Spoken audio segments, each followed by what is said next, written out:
The Association of Procurement Technical Assistance Centers is pleased to partner with the Defense Logistics Agency, Land and Maritime, to bring you this webinar on submitting alternate offers and source approval request packages, presented by DLA competition advocate John Blaine.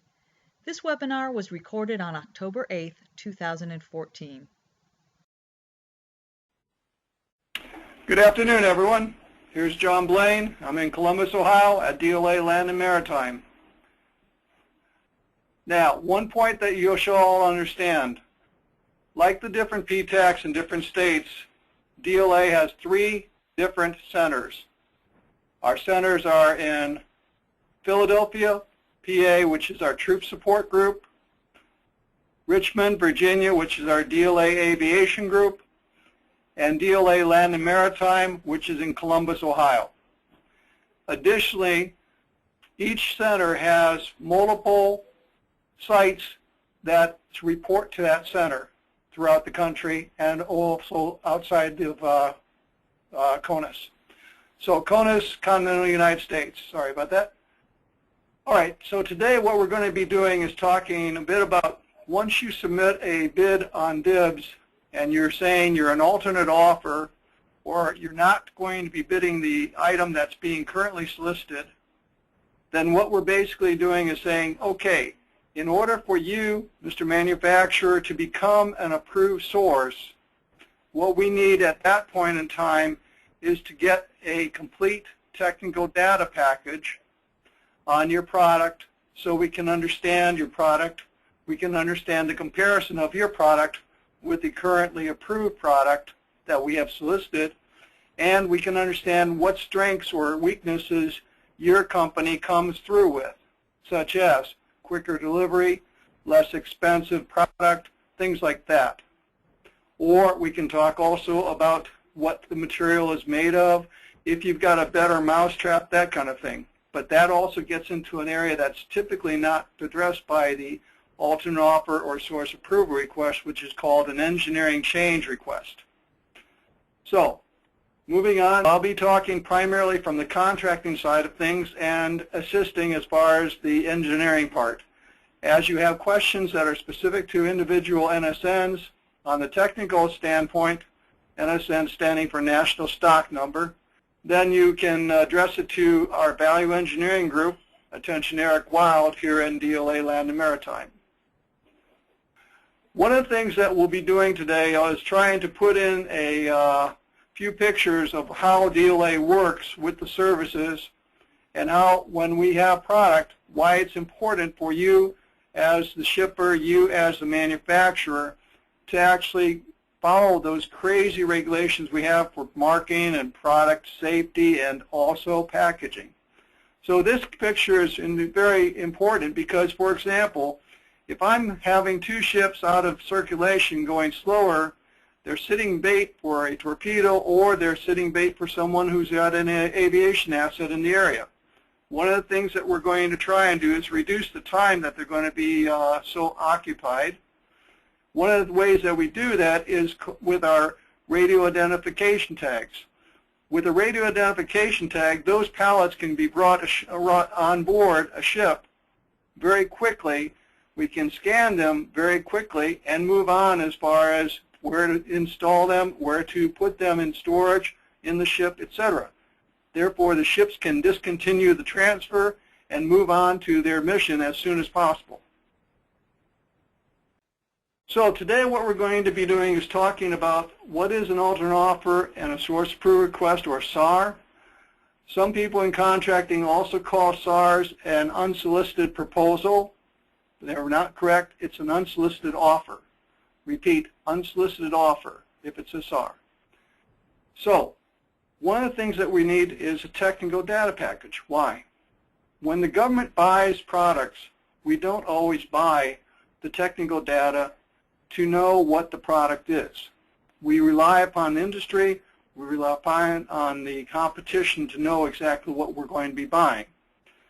One of the things that you're going to find is there will be times when you'll be beating your head against the wall, or your customers will, and they'll be trying to go up against the large OEM, the original equipment manufacturer who was working with the services, on the R&D section of the developing of the weapon system. And what they'll be doing is trying to say, okay, I can make that too. I can make it according to that drawing. Okay, the next question we're going to ask is, do you have the drawing? A lot of times, smaller companies coming in for an alternate offer do not have the right drawing or have a drawing that's ancient. So we have to make sure the right drawing is being used to make the alternate product. So all that comes into play here. Additionally, we have what's called automated solicitations. More and more, DLA is going to an automated system which basically sets certain parameters, and once those parameters are met, then the system can automatically make the award. There are times with an automated solicitation, you will not have your package being reviewed by a human person. You will have only a machine making that determination within the preset parameters. So there will be times when you will get very frustrated because what's going to be bought is a high priority, it's a super rush, and the services have said, this is what we want. So they're not really all that interested in accepting alternate offers. We try to open that door as much as we can. New competition enhancements. We'll also be talking about some things that our Competition Advocate Office has brought in coordination with our Value Engineering Department and our command structure, which will actually help your clients in the future. Then we'll have an open discussion and questions and answers at the end. All right, what is an alternate offer? Alternate offer is basically what you're offering that's not currently being solicited. However, there's an active solicitation that's been published. So if you have an active solicitation, you're looking at it in dibs, you're going to be addressing an alternate offer. Your product will be either exactly the material that's been solicited in the solicitation, or it will be an alternate offer. If the product that you manufacture is made by your manufacturing company and they have sold it to the OEM who is listed as the currently approved source by the government, then we definitely want to talk to you, because as we get closer to the actual manufacturer, quote unquote, the subcontractor of the OEM, we should be able to reduce prices and reduce costs for the taxpayer by using competition. So, alternate offers currently being solicited. Source approval requests not currently being solicited. Those are the primary differences. An alternate offer is made during a normal DIB session. If your product is not listed in the solicitation, what do you think you are offering? You are offering an alternate offer. Why? Well, you may make the same kind of a duck that's being solicited. You may have the same color of the duck. You may have a duck that quacks. Unfortunately, the duck we're looking for may swim a mile a minute, and your duck only goes at maybe 2 miles every 5 minutes. It's important that we get the right product. When the service person on the other side may be under fire, may not be under fire, when they open that package, they want to make sure that fits into the machine, especially if it's a weapon system, immediately. They want to make sure that that is the same form, fit, and function of what they're expecting to get. If it doesn't fit into the machine, if it doesn't fit into the gun, they're in a world of hurt. That's one of the things that we have to make sure of. When you are looking at something and you're not going to be bidding the item that's currently being solicited, then you are bidding with exception. You're taking exception to the current solicitation, to the current technical specification that's being included in that solicitation. During that kind of a situation, you will be able to quote for the instant or the current procurement. However, if it is an automated solicitation, the automated solicitation, by definition, will move forward to the future. So, if you come in and you say, I bid an alternate offer, and that solicitation had a specific number in the 9th position, which we'll talk about in a little bit, and it's currently an automated solicitation, we're going to probably tell you, well, yes, you did, and yes, if you submit a complete technical data package, we will put that forward to the competition advocate, to the alternate offer monitor, myself, for review for future procurements. Why? Many times an automated system solicitation has a higher delivery requirement and priority. We need that product, and we need that product typically quicker than if we're going to be buying for stock. Stock has a different situation. Stock, basically, we're buying for a warehouse. When it's going through automated, most of the time it's going directly to the requirement that's being coming in from the services. For example, in this picture you'll see a picture where we're getting ready to airdrop emergency supplies. That's a very big job for us right now, both in Africa and in Southeast Asia, Southwest Asia, where we have a lot of people who right now are not able to get food, they're not able to get water, they're not able to get medical supplies. So a large part of our supply operation is supplying our troops, and same products that we're supplying our troops often are being utilized for emergency humanitarian systems and requirements. So when you hear the President say he's going to be shipping and delivering XYZ amount of tons of food and water, guess who's going to be in that loop? One of the things also that you're going to discover is on the packaging. If you notice, this packaging on this picture is a heavy wooden crate on a specialized pallet. That specialized pallet has to be able to roll on the platform of that aircraft. Equally, it has to be able to support a parachute. So if we're packing that box, we want to make sure the weight is equally spread out and distributed. Otherwise, that parachute's just going to collapse and tunnel down, and the item, when it gets on the ground, is not going to be all that good for anyone on the ground. So one of the things we're looking at is weight, packaging, and distribution and density of loads as well. If you ever want to go to sleep, then you can basically come to work for the government, and we will give you a bunch of documents in the books. It's the FAR, the DFAR, the DAG, and the DLAD. All those are different regulations that we have to follow. Our primary for the alternate offer and source approval request packages can be found in internal guidance 5221790002. We also have 3 other areas under the competition for contracting law and several other points where we have statutory requirements where we have to meet requirements that have been reported to Congress. So competition is important to us. Competition is the best way to bring down the price of the products and make the taxpayer dollars go further. So DLA is very strongly committed to competition. So much for my advertisement for the day. Now, moving on, we have also a submission of selling to DLA Land and Maritime business opportunities currently found at http://www.landandmaritime.dla.mil. Now, when you look there, you're going to find an awful lot of different good pieces of information. One of the pieces that you're going to find is doing business with DLA. When you find that, one of the things you want to look at if you want to become an approved source for your product in order to sell to the military is the alternate offer package. So look for alternate offers under doing business with DLA.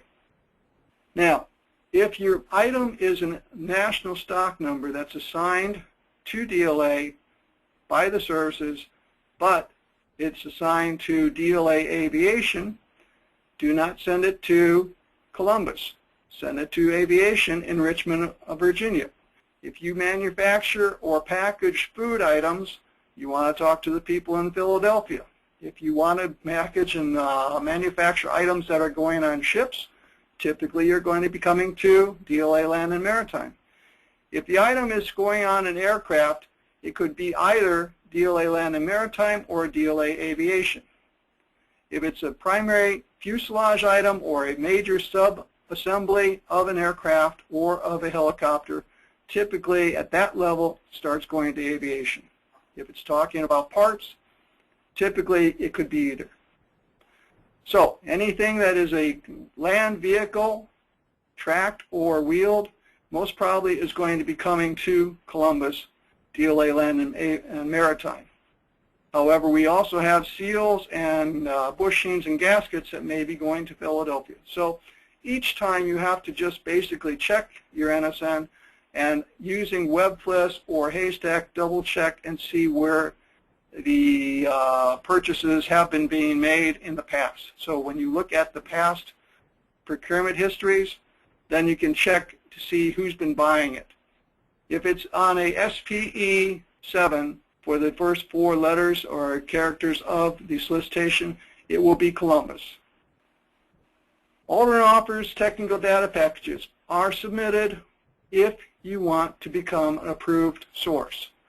If the item is listed as fully competitive, that means a coding of AMC, AMSC of 1G as in golf, that is going to be fully open competitive.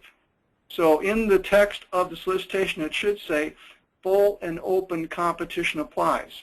If that is the case, you do not need to become an approved source.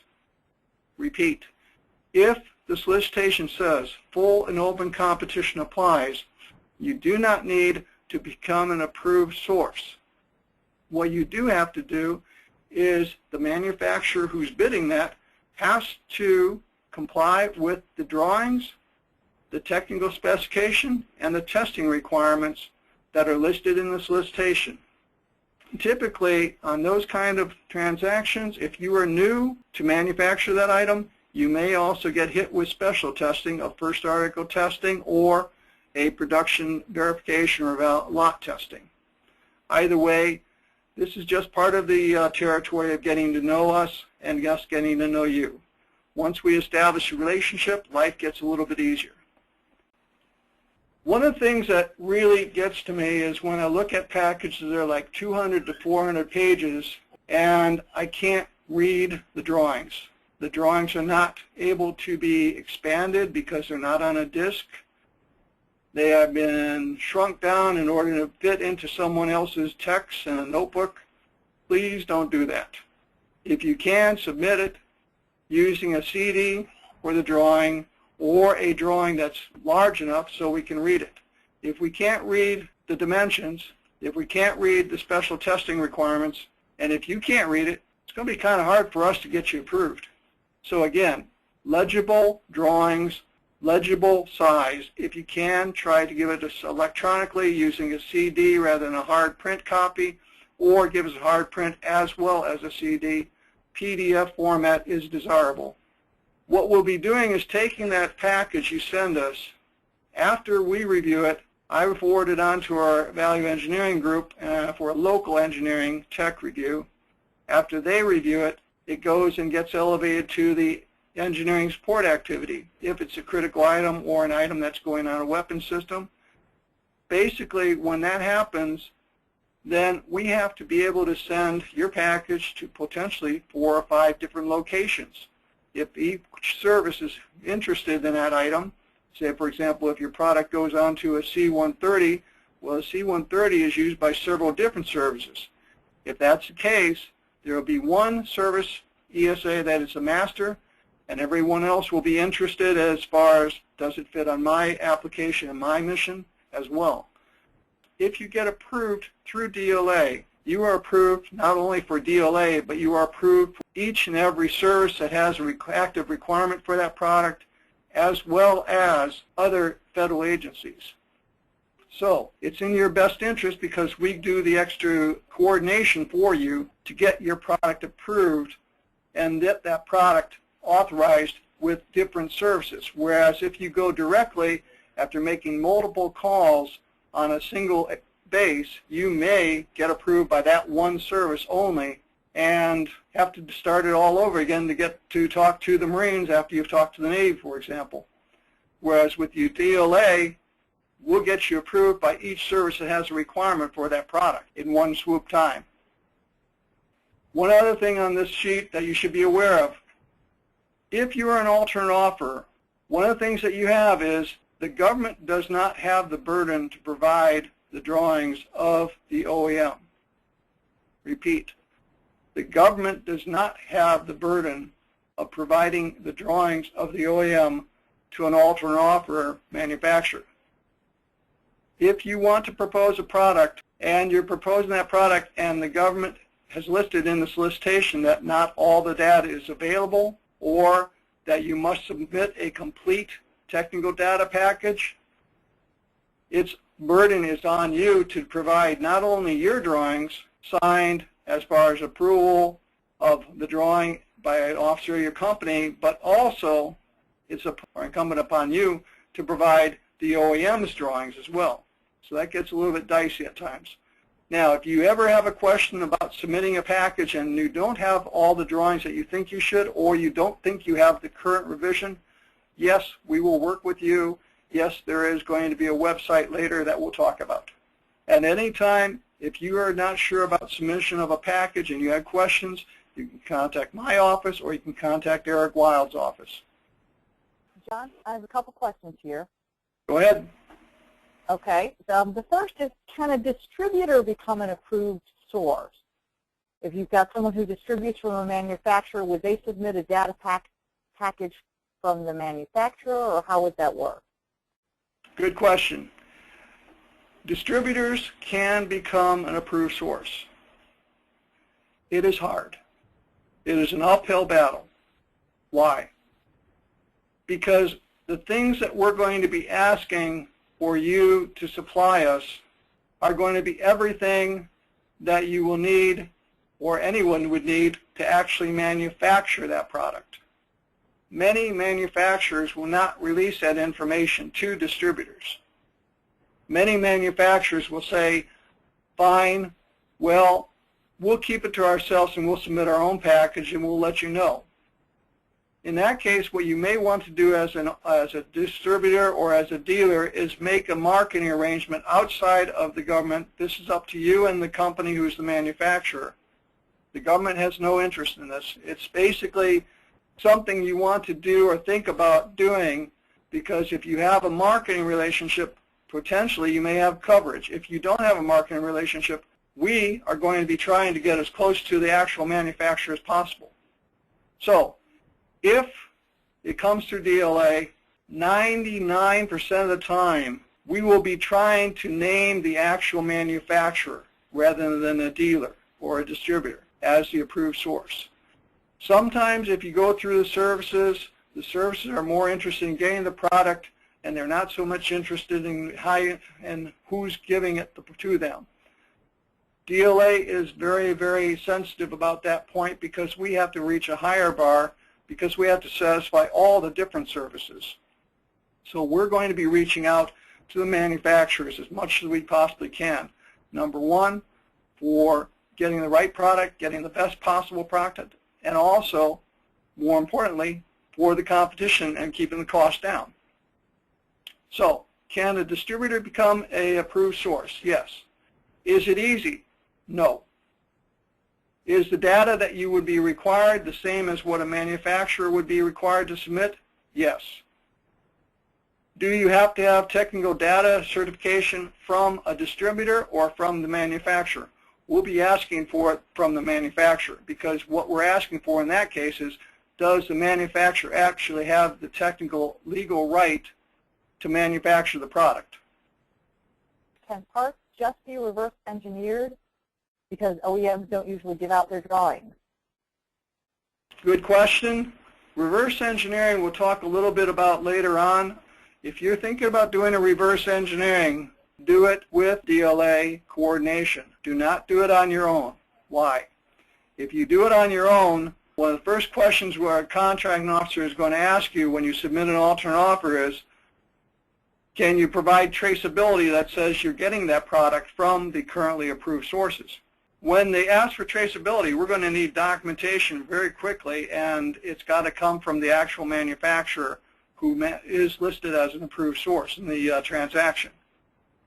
One of the things that you want to be careful of is not to mislead or stretch the truth too much, because in that case with the government you're talking fraud, and that gets very serious very quickly.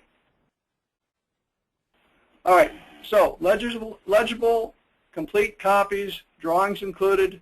If you submit a drawing of your own, please don't take the summer draftsman you hired on an overhire and let him be the signatory of that drawing. Have somebody check it and sign off on it. If it's only got a drawing signature, it's not going to be acceptable. We need to have it approved by someone.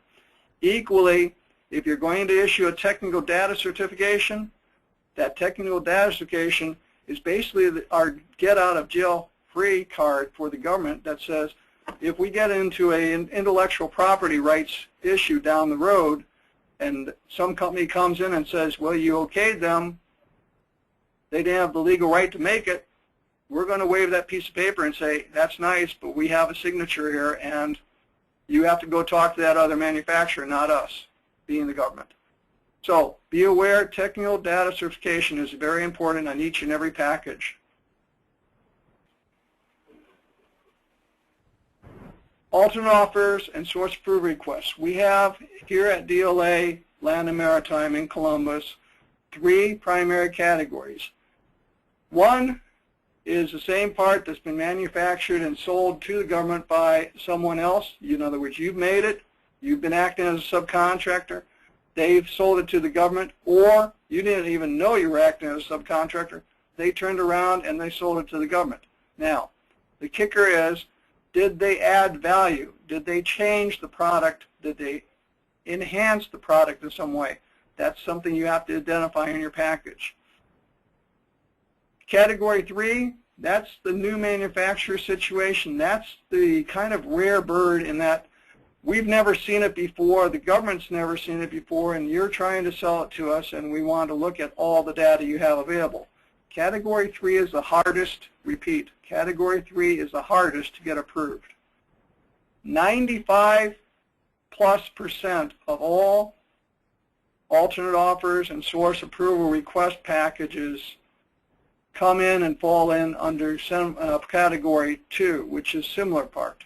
In other words, I make a duck, it's like their duck, I just have a different color, or I have a different material, or whatever. But that's going to be 95+% of all packages are going to be Category 2. Category 2 at times can be a pain, but believe me, in the long run, it's much easier and much better for you to come in as a Category 2 and meet all the requirements.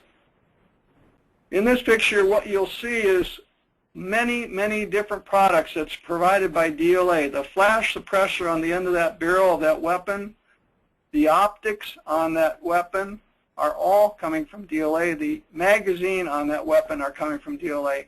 The oil that's used for the lubricant on that and cleaning is coming from DLA. The radio antenna is definitely coming through DLA. The radio, the helmet, the goggles, the microphone by the headgear, the little plastic arm that swings that headgear down, as well as the helicopter up above. That helicopter has rotors, and those rotors have to be lubricated. They also need special bearings. They need special products that basically keep that helicopter in the air. All these things are coming through DLA. Additionally, that body armor, the food in the soldier's pocket from his MREs, those came from DLA troop support in Philadelphia. The medical kit by his belt, that's coming from DLA troop support. The glasses are coming from DLA Land and Maritime. So in other words, we're a big team. We supply an awful lot of products. An awful lot of everything you see being utilized by our service members is coming through DLA.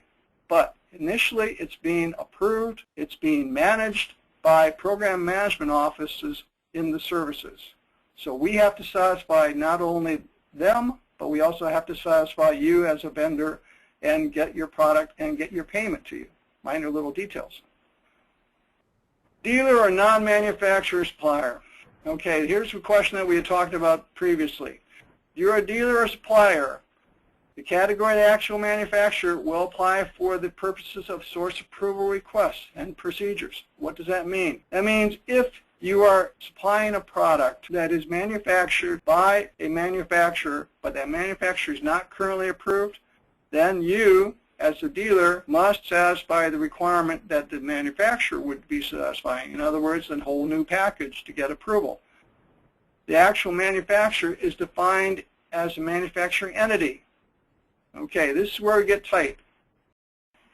The actual manufacturer is defined as the manufacturing entity whose plant, equipment, product, personnel, technical capability, and ownership is manufacturing the item. So, if you are manufacturing an item, but that item is coming in from an overseas source, and that overseas source is providing you 70 to 80% of the product value, you have to make sure that the government's aware of that.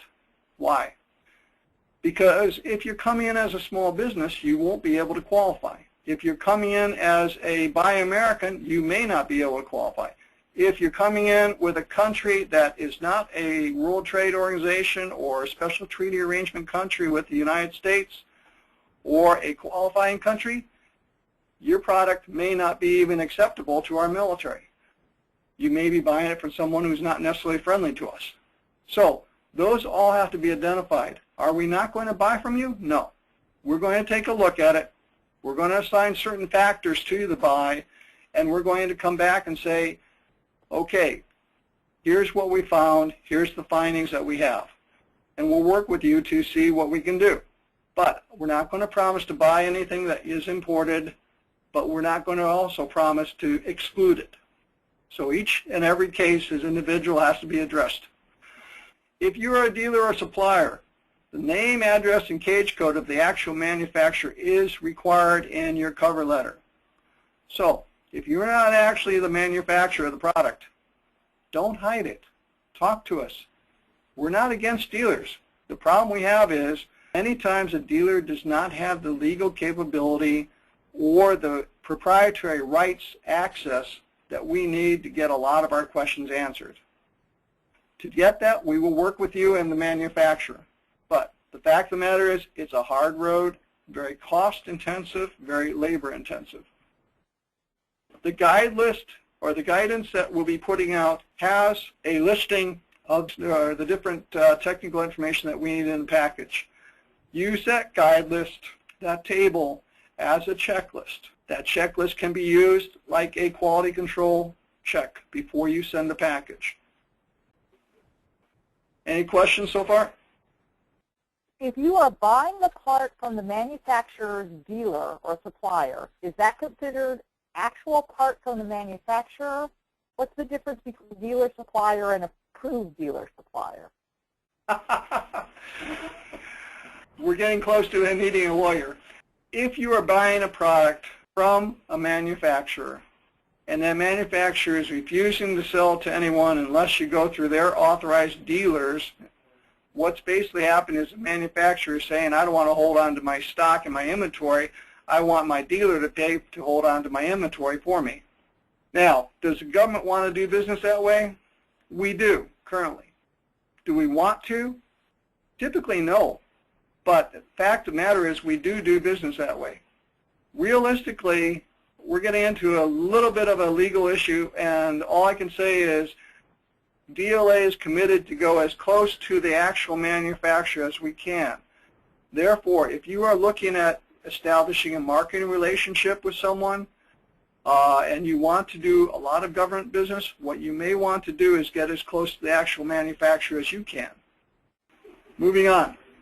Automated solicitations. Again, here's what we talked about previously.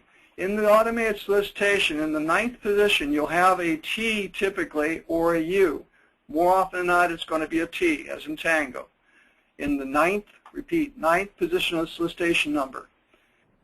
If you have an automated solicitation and it's coming through our new e-procurement system, you are going to have an SPE, as an Echo, 7 number for Columbus.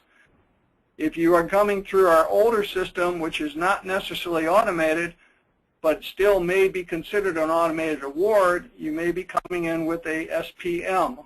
Within the year, I think we should have only SPEs going out. Why is that important?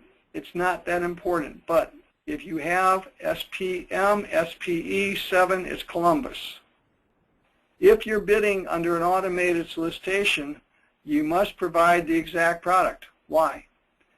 If you provide anything other than the currently approved product, the currently approved product part number from the currently approved location, then you're going to have to sign off someplace in that DIBS quotation that you are going to provide that product that way that it's being solicited. If you do, and you cannot perform, you cannot make delivery of that product once we ask you for traceability, and once that manufacturer says, I don't know this guy from Adam, then you're going to have a problem, and you're most probably going to lose that award because we'll cancel it because you cannot provide traceability or you cannot provide actual performance within the promised time or quantity or dollar amount that you promised.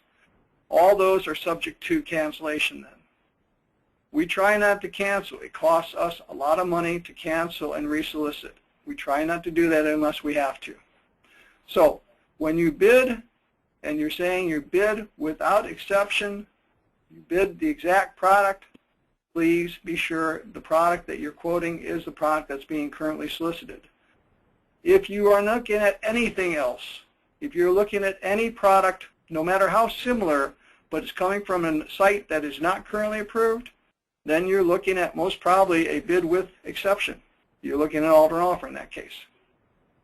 One of the things that you have to be checking on is when you open up your bid, when you're looking at making a bid through the DIBS program, if you have any questions at all, contact the contracting officer. If you can't get a hold of the contracting officer, you can contact the small business or the business counseling center. They will give you as much help as you can.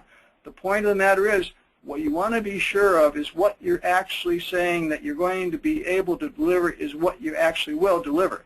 Because sooner or later, if you keep doing it and we keep having to cancel, that's starting to go against your PEPR score, and that PEPR score basically is going to limit how many awards you get in the future. So we don't want you to be shooting yourself in the foot. If you have questions about products, at the time of DIBS quoting, ask, please. If it is an automated award or an automated solicitation, does that mean that an alternate offer has no chance? No. What it means is, more probably than not, we're going to be looking at your alternate item if you're within a competitive range, if you're low bid, for example, and we're going to be looking at for the future. So we're going to be contacting you saying, hey, please send us a complete SAR package, or please send us a complete alternate offer package, because we want to consider you for the future. We see something of value here. When you get that, you don't have 6 months to a year to do it. You may have 5 business days to get us a package. Please have that package ready. If you're going to bid an alternate offer, be thinking about having that package assembled and ready to go. Because once we ask for it, we're not going to have a lot of time to wait for it. Now, when you submit an alternate offer or a source approval request, typically it can take anything from 90 up to a year, 90 days up to a year to get approved. So don't think you're going to get it immediately.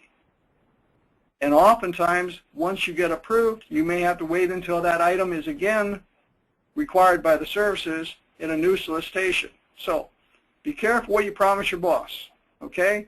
Don't promise them that you're going to get this approved and you're going to get new business yet this quarter. More likely than not, it's going to be a hard way to do it.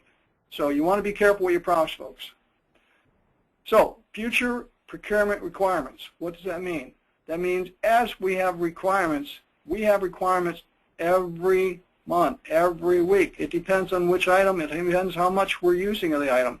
If the services only use it once every 10 years, it's not a very fast mover, and you want to be careful. So when you're looking at procurement history, try to identify items, or have your clients identify items that are currently having large quantities of actual procurement history, and the quantities are on a regular or frequent basis. That's your best approach for initial first offering. Here we're seeing another picture. That picture is at-sea replenishment. At-sea replenishment is dicey. Why? That helicopter is very, very critical to the supply situation for a ship, especially, or for deployed troops, because without that, we may not be able to get to it, because there's no vessel, feeder vessel, or the roads are not passable for whatever reason. One of the things you also find is on a ship, you may think they have an awful lot of space to download the product and drop product. We don't drop much. We basically try to land it as much as we can. When it loads on a ship, then it has to be moved very quickly because that ship's not slowing down typically for an at-sea replenishment situation. That ship's moving on mission. So it's important that we have it packaged right. It's important that it's coded right. It's important that it's marked correctly. It doesn't do us much good to ship product this way, and it's very expensive and very dangerous for the crew to get to an at-sea replenishment situation. Where do I submit my alternate offer SAR package? There are 3 ways you can submit a package to DLA Land and Maritime.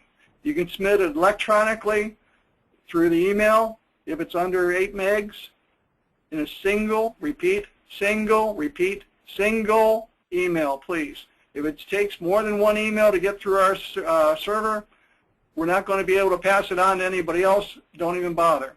So if you get a feedback because your package is too big, please consider doing it as a hard copy with a PDF, CD, compact disc as well.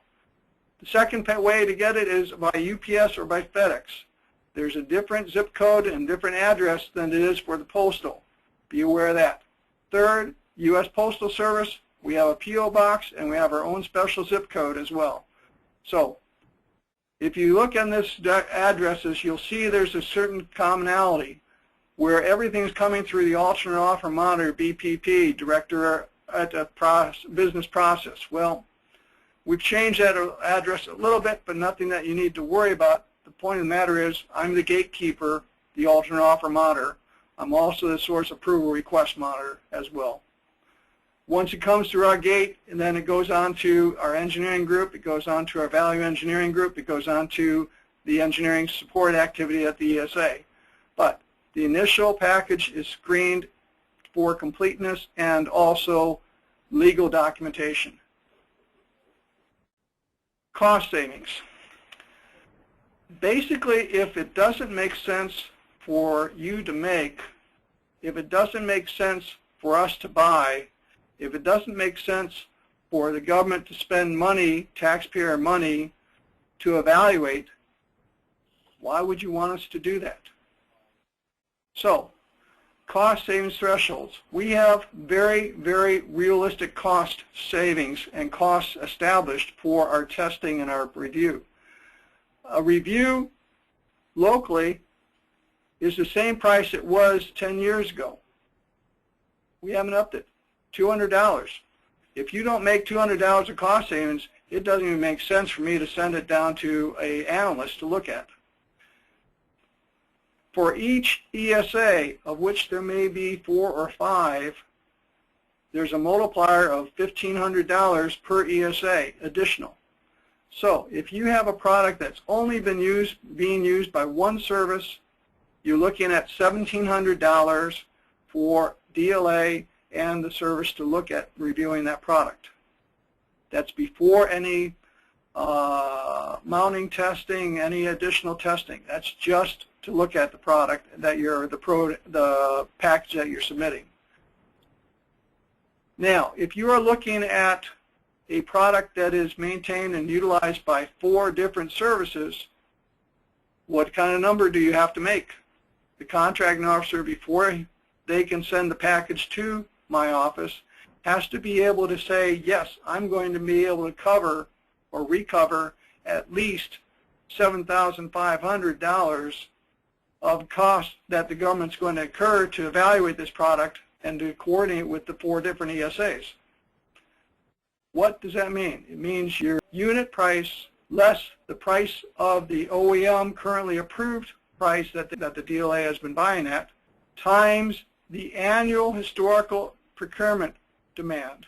So if I'm looking at a situation where I'm buying 1,000 units only per year, and your cost savings is going to be $20 per unit, it's going to be hard for you to get that approved if I've got 4 or 5 different ESAs. So These are important things to look at, because if you're looking at targeting, what you want to do is target something that you make, something that makes money for you, something that has quantity of requirement, and that we have actual demand for. We will work with you on that. If you have a request for 4 or 5 NSNs, send it to us. We'll work with you. If the small business office will work with you, engineering will work with you, competition advocate will work with you. We want to have you approved. We want to get the competition up. So if the item has 5 different currently approved sources, would you as a taxpayer want me to spend money to make a 6th one, or a 7th one, or an 8th one, or a 12th one? Why? If I get 2 different manufacturers, I've got competition. If I get 3, that's ideal situation. So the fact of the matter is, you want to see how many currently approved sources there are for an item as well. If you currently got 6 or 7 actual approved sources, that may not be the best one for you to go after right away. Again, when you're talking to the alternate offer monitor, myself, or the competition advocate office, you are talking about annual demand, not transactional demand. When you're talking to the contracting officer, you're talking about only the immediate procurement, that transaction quantity. Now, if that transaction quantity is huge and larger than the annual historical, then that's something you want to talk to the contracting officer about, because I can only evaluate on the basis of what we've actually bought historically. But I get to do it for an entire year, whereas the contracting officer is only able to use the actual quantity of his immediate procurement. All analysts in DLA Land and Maritime have been contracting officers or technicians before, so we all know what everybody's going through on the floor in the production lot. We will work with you. If we can't get you the answer, we'll try and get it for you some other way. Would it help to contact the contracting officer if the alternate bid is a significant cost savings? Typically, yes. It depends upon the priority of the buy and the requirement of the service.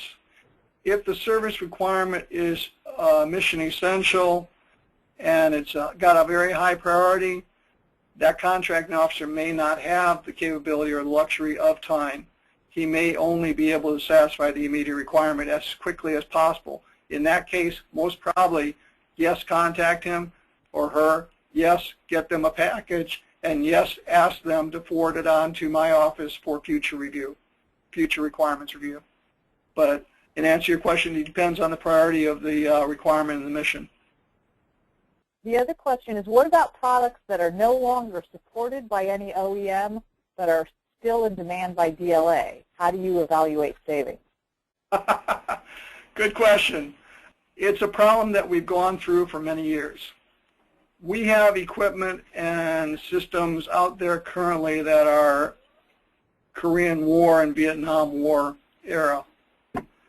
We have some foreign military sales organizations with whom we have relations and we are feeding or supporting, who have products that are even older than that. Manufacturers are looking at XYZ percentage. It's got to be typically double-digit percentages in order to even satisfy the manufacturing to stay in that business, in that product line. One of the beautiful things about small business is you have the capability to be flexible and be able to work those kind of situations effectively and still make money by either buying surplus or tooling or working out special arrangements with the manufacturers. One of the things that you'll find is if the product is now obsolete, let the government contracting officer know that. Let the government contracting officer and product specialist who handles or manages that NSN know that, because in that case, we're going to be sooner or later looking for another source. If you're the one who came to us and said, hey, by the way, these guys are obsolete, and I've got another product that's almost exactly the same, and here's my technical data, right then and there, you're on first base. Does that mean you're going to be able to get all the way home? Not necessarily, but you're already on first base and everybody else is back at home plate waiting for the pitcher to pitch. So again, it depends. One of the things that's really important when you're dealing with the government, especially when you're dealing with DLA and DOD, you have two things that you're identified by: your company name and your cage code. Do not do yourselves a disservice of not including your cage code every time you write your company name. It's a dumb thing to do. It's a dumb thing to say, but believe me, your cage code should be memorized by everyone who deals with the government from your company. Provide your cage code along with your company name, along with the NSN that you're looking to replace, along with your proposed product number, along with the unit price, quantity breaks, etc. Each and every time you submit a package. Why? There is oftentimes a confusion where we may have 4 or 5 packages from one manufacturer currently in flow, and if we don't have specific data, we start mixing them up. You don't want that. Because once you get rejected on one, we don't want to suddenly discover we reject you on all 4. That's the reason why each and every NSN has to stand on its own. Each and every package must be oriented towards a single NSN. Because if the ESA, for example, rejects one NSN, you've only lost out on one package. Whereas if you've submitted 5 NSNs on the same package and they reject one NSN, the entire package is rejected. So that's why we require, as DLA as a policy, is 1 NSN per package, please. Okay. Do you have to provide the approved source OEM technical data with your package as well as your own product? Typically, yes. If the government doesn't have it, we need to get it from someplace in order to compare your proposal. It's only common sense. Now, shouldn't the government have all the technical data? We've been buying it for 10 years.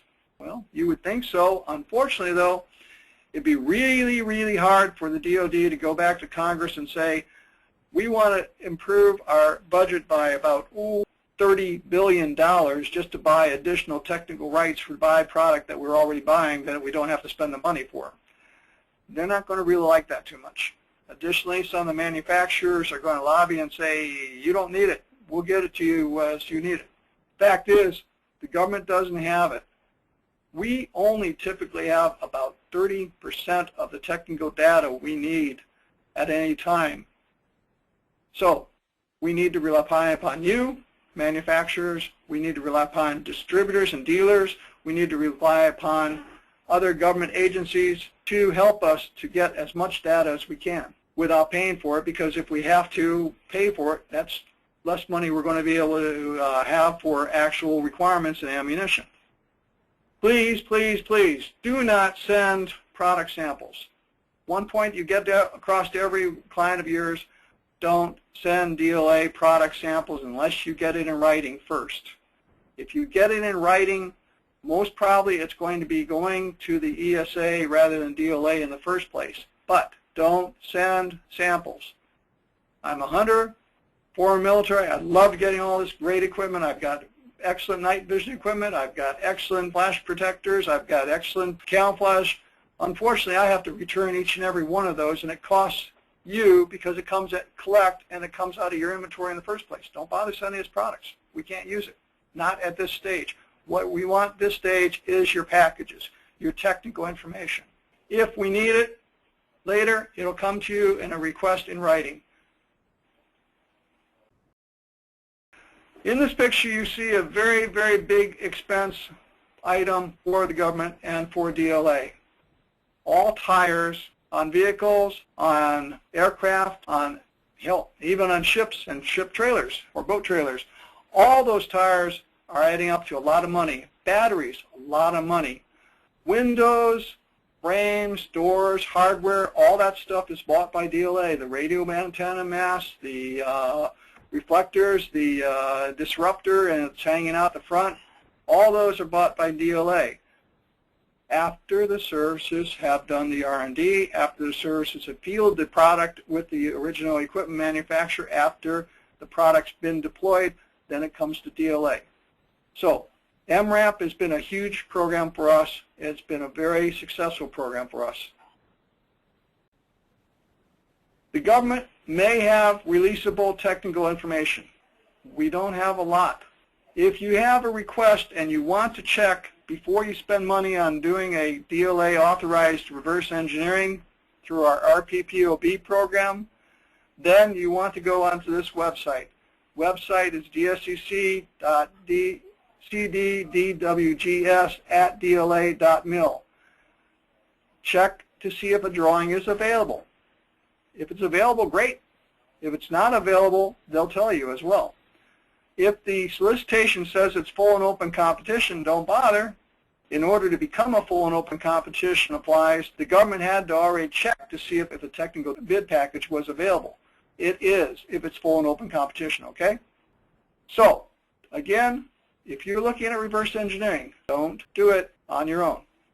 Wait, talk to DLA, talk to our value engineering group. We will give you authorization, that authorization and that identification of a sample, and that sample can be billed out to you, in which you're going to pay for some money, but it's not going to be buying the wrong version. It's not going to be buying somebody's surplus. It's going to be buying something we really want you to buy, to actually look at building. So if you call me up and say, I bought this sample on Amazon or from DoD EMOL, and I didn't talk to anybody in our RPPOB program, I can't prove traceability, I don't have technical or legal rights to make the thing, guess what? You've just spent a couple thousand, if not tens of thousands of dollars on a project that you don't need to do. And I can't buy. So the next thing we're going to ask you is traceability. When you have traceability requests from the contracting officer, please send them traceability documents quickly. RPPOB, reverse engineering approval, will be granted, but only if there's a clear evidence that such an action is in the best interest of the government. In other words, if we don't have an active requirement, we're not going to give you approval. If the requirement we have is extremely limited and we currently have competition, we may not give you authorization. If the product is very competitive and we only have two sources and one of the sources is being currently controlled by that OEM, yeah, we want to talk to you. We want to have actual true competition in that case. But again, that's going to be called out by the RPPOB Value Engineering Group, not by me. Of all the packages for alternate offers and source approval requests, 80% of all packages are rejected for one or more of these reasons, typically more than 3 or 4 of them. These reasons are very common sense. Not economically feasible. You didn't meet the cost savings. There's no cost savings for the government to look at buying your product. Drawings incorrect or missing. You didn't supply the right drawings, or they came in and you've got something that's 10 years or 15 years late. Signatures are an important thing. If you have a drawing that you're submitting, like we talked about earlier, where the Joe Freshman from your summer overhire did the drawing, you may have done a great job, but you definitely want to have somebody check and sign off on that drawing, because we need a true representation of what your company is going to provide to the government. No test plan. Do you have to satisfy all the testing that's required in a solicitation? Not necessarily. Do you have to provide a plan that says how you're going to do it? Absolutely yes. If you have testing and that testing is required and listed on the drawing only, if you don't have the OEM's original drawing, if the item is controlled source drawing situation, it may say in the solicitation only the companies that are named in the drawing are authorized. Well, in that case, we're in a situation where if you have a letter from us saying you're approved, that's your get out of jail card free to use, but that's hard to get in that case. So we are going to protect the legal rights of all people who deal business with DLA, if they're large companies, if they're small companies. As long as your documentation is stamped proprietary on each and every sheet, then we're going to work with you to try and protect your data. If you send us something and it's got a cover sheet and nothing else has been stamped proprietary, you've got a problem down the road, because the government's not restricted then. No unit cost. If you send me a package and you don't include a unit cost, you're shooting yourself in the foot with DLA Land and Maritime. This is something that's unique to Land and Maritime, because we have very strict restriction as far as does it make sense. If it doesn't make sense cost-wise and have a good business case, we're not supposed to process it, unless it's a sole source situation. Either way, give us a unit cost. It doesn't necessarily have to be your actual cost. It doesn't have to actually be your actual price that you're going to bid. Hike it by a couple dollars. I don't care. Give us a cost so we know does it even make sense for us to spend our time with. Technical support data is incorrect, illegible, or missing. What that means is the drawings can't be read. The dimensions can't be read. They're smudged. The drawing is so old and so used that no matter what we do, you can't read it, we can't read it, and if we can't read it, we can't compare it and get you approved. Use the alternate offer table in the guidance as your quality control checklist. Alternate offers and source approval requests. Where can I get information? These are the addresses for sending information. If you're going to submit it electronically, your package, send it in to the alternate offer source approval request at dscc_AO-SAR@DLA.mil. You can also get by with a dscc.AO-SAR@DLA.mil, I believe. If you have questions, then you can send it to my address, john.blaine@DLA.mil. Technical issues, you can send to our DLA Land and Maritime Engineering Support Team. If you want to check on drawings, there's the address for drawings. If you have any questions at all regarding DIBs, if you have any questions at all about small business as opposed to large business, or as far as small business set-asides, contact the DLA Small Business Support Office. And there's the 800 number for that as well. Remember, competition. Enhanced competition equals cost savings and better use of taxpayer dollars. You don't like to pay taxes, I don't like to pay taxes, but let's make the money go as far as we can, all right? Our job is to bring them home. If you've ever been there, you want to come home, you want to see that little girl on the pier or in the airport, trust me, you will never forget the feeling. When they hold up that sign, when they give you a hug, it makes it all worthwhile.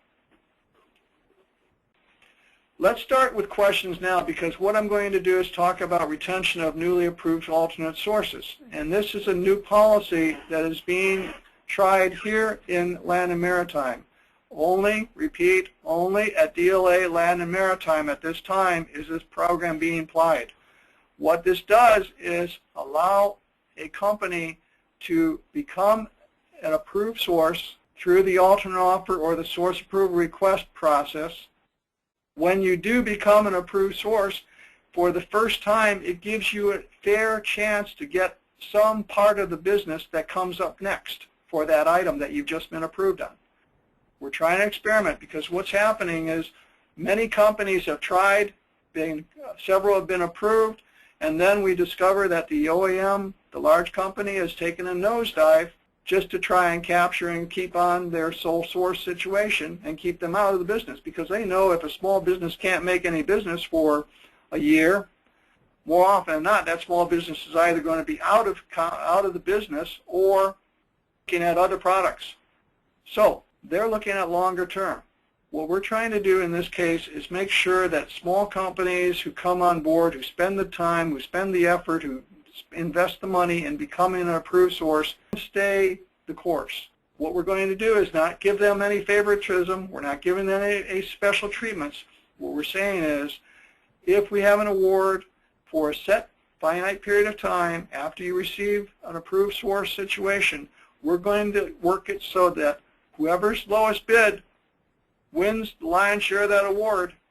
But you, as an investor, as a company that's come on board and said, we'll make the product for you, DLA, as well, to help you lower that cost by competition, we're going to try and help you stay alive. Now, does that mean you're going to make a lot of money for nothing? No. It's really hard. But as long as you're competitive, as long as your quality is there, and you dot the I's and cross the T's, we're going to try and work with you. This is the first time. This is being put through by our Chief Contracting Officer and our Executive, Mr. Lewis and Mr. Brown. At this point in time, we have what's called a foundational period. That foundational period allows for multiple awards, whereas before you might only have one solicitation going out for a couple hundred items. Well, now we can split it into 60%, 40%, or something like that by the contracting officer. So we may have 2 solicitations, or we may have 1 solicitation that can be split at the time of making of the award. So that's a very important thing to be aware of. Again, this is an experimental program, DLA Land and Maritime only.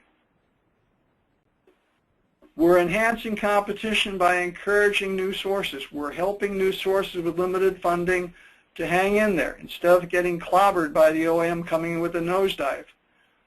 We're trying everything we can do to encourage you to come in and your clients to come in and provide competition to the sole sources. Because why do we want competition? Because it lowers our costs, all our costs. And that's a big thing for the next couple of years. It's always been a big thing, but for the next couple of years it's going to be huge. We're going to try and combat lowering prices. We're trying to combat predatory pricing. We're trying to combat capacity expansion. Why do we want to combat capacity expansion? We want capacity expansion, but we want it to be expanded by the companies who can actually deliver the product cost competitively, not necessarily gouge the heck out of the taxpayer. I know that many large companies are not gouging. However, we have enough large companies who are doing a good job that they're tarring everybody with a bad brush. So, multiple awards shall be considered when new source may not be the overall best value, but their offered price is equal to or lower than the last non-competitive price paid by the government. Their price determined to be fair and reasonable. If you're not fair and reasonable, determined by the contracting officer, I don't care who you are, you're not going to get it. Their delivery meets the government's requirements. If you aren't going to be able to deliver, you've got an extra ramp-up time, you may have a problem. The benefit of issuing multiple awards outweighs anticipated increased prices that may result from the award of more than one contract.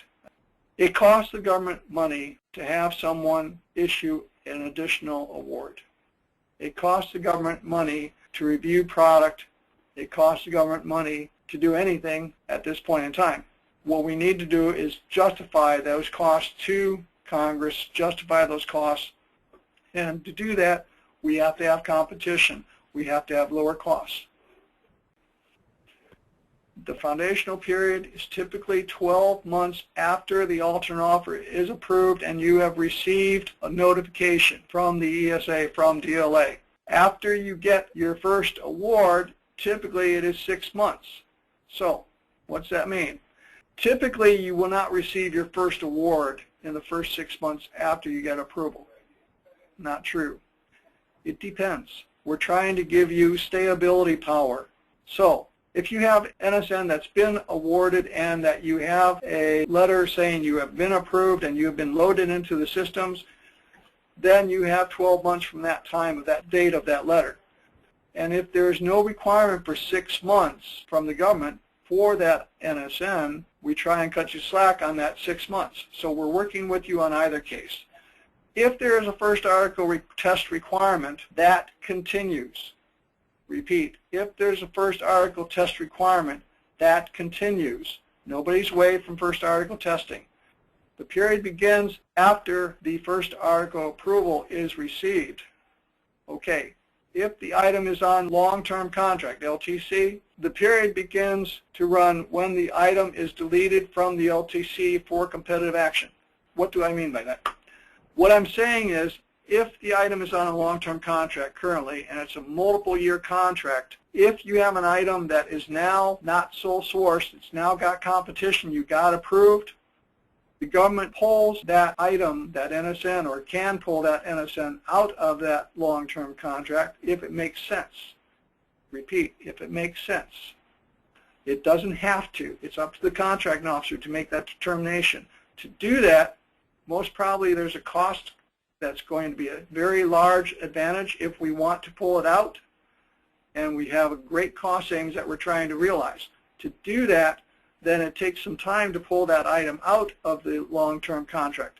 Now, Additionally, when those long-term contracts are coming up for renewal, it's called an option. That option year is exercised by the contract officer. It's reviewed each option year. If there's an item that's now approved and you are a new approval, then you have a case where if you can, you want to make sure that you're following up on that long-term contract and that NSN that's been recently approved and say, hey, by the way, when's your option year going to expire? When is it going to be up for review again? And find out who the contracting officer is going to be evaluating that, because you want to make sure that he knows you've been approved. Solicitation. If the new source requires first article test, FAT approval, all required clauses and DLAD supply assurance, multi-source contracting are included. Okay. All that's saying is, if you got a first article test, if you got a special test requirement, you still have to do it. You're not waived. So you may be approved by the ESA, but you may not yet be successfully completed that first article test requirement, and you have to do it. If the new source did not require a first article test, instructions on the continuation sheet are added. The government reserves the right to make multiple awards if, after considering the additional administrative cost, it is in the government's best interest to do so. Again, it's got to make sense. If the awards will be made to more than one source, that offer that represents the best value to the government showed received not less than 60% of the total requirement. Okay, that's going to be up to the contract officer. So you definitely want to make friends with them. Unless an offer otherwise qualifies its offer, unit prices submitted for the total requirement will apply to any partial awards. Okay, so if you've said, I'm going to quote 10,000 units at the time of your DIBS bid, and you have received during that process approval from ESA, you're going to have to hold that 10,000 unit price at the lower quantity of the units that are going to be awarded. So be careful on those kind of deals. If you're going to be approved, or if you have just been approved and you're a new approved source and you're looking at a very large quantity, don't bet the farm. Be careful, because you may get a lesser quantity than you're thinking if it goes to a split award, okay? Price break ranges are to be actively solicited. What policy is trying to say is we need to know if there's any special production lot quantities that you will have a better price or a huge advantage on time delivery. So those are important to know for the government as well. Wow. Okay. Open for questions and answers now. Okay. Mary, I've got a couple here that have been waiting. One is, will you notify the newly approved alternate source when the OEM lowers their price on an item and give them an opportunity to match or better the offer? Typically, no. The only way that we would know is there would be an active solicitation and they would be bidding just like you would be bidding. If you are a new approved source and you have come in with your very best price, that's the best thing you can do, to be honest with you. If the large OEM decides to take a nosedive, more times than not, they're not going to take a really, really, really deep, down to cost nosedive. They're going to typically come in where they're still making some margin. But is the government under burden to let you know? No, not at all. If you get into a situation where you're doing a reverse auction situation, may be the only case where that may come up in discussion, but that's really something that's going to be having to be discussed with the contracting officer. Actually, there's a question about the dscc.bcc@dla.mil email address. One of our participants said they don't think that goes through to the Small Business Support Office. Do you know what office does that go to? And just a minute. Let me go back to this. Okay. The question is that the Small Business Support address, dscc.bcc, yeah, that goes to us. Does not go through a small business? Is that what I'm understanding? That is what our participant, our listener is saying. Well, let's put it this way. Like any other mailbox in the government, if the mailbox for some reason is not being maintained or not being pulled down, It may be slow, in which case, do it a second day. Okay. There's somebody who looks at that. We look at that mailbox every day. So. Okay. Yeah. This is Great. Kevin Scholes from Small Business who's advising on that. Okay, great. We have a question. This is from a PTAC counselor, and this is a broad question. How can a small business with limited staff compete with contracts with DLA help? Honestly, it's a good question. If you have small staff, you are best advised to be reaching out to the OEM or the manufacturer with whom you're representing before you are to DLA. Why? It's in their best interest to get their product approved. A lot of times what you have to do is go out as a small business or as a dealer and explain that to the manufacturer, because the manufacturer doesn't realize that many times. And many times if the manufacturer is interested enough, then they may loan you or at least agree to pay part-time help for you to get this started. Start with someone who works for 2 days a week, something like that. There's different ways to do it, but probably the best route would be approach your doing business with the government, especially DOD, very similar to if you're going to look at starting an international sales operation. You want to start with someone who knows the business. You want to start with someone who can do the business at a cost-effective rate and speed. So the best thing you can do is that kind of approach, or even with an approach of working a contingency situation with someone. There are some companies out there that will do business for you. Typically, relationship is with the manufacturer because it's expensive rather than a dealer, but there are some companies that do that. That's what they do, the whole thing. How can DLA help you? What we're doing today. We're trying to explain how, where, who, what you need to get the job done. You have a TKO session quarterly put on by DLA Land and Maritime here in Columbus. It costs you nothing. Once you're here. Once you are here, it costs you nothing. There's no registration fee. It's probably the best buy you're going to ever have for your training of your personnel. When you have a situation where you have to transport your people, you have expense. That's the expense of doing business.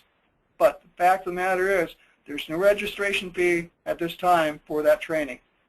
Additionally, you have a whole staff here in Small Business Office and Business Counseling Center who want you to succeed. You have several people in the Competition Advocate and Contract Oversight Division who are totally committed to trying to help you get approved.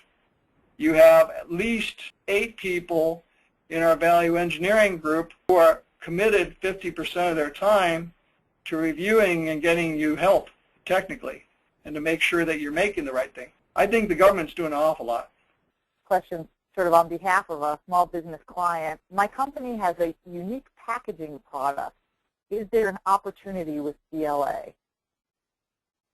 We'd probably want to take that offline, meaning contact me directly or contact Small Business Office here directly.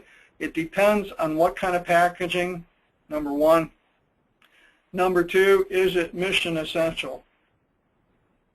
If you're talking about packaging that is specifically for airdrop situation, you may be best off contacting the Army directly.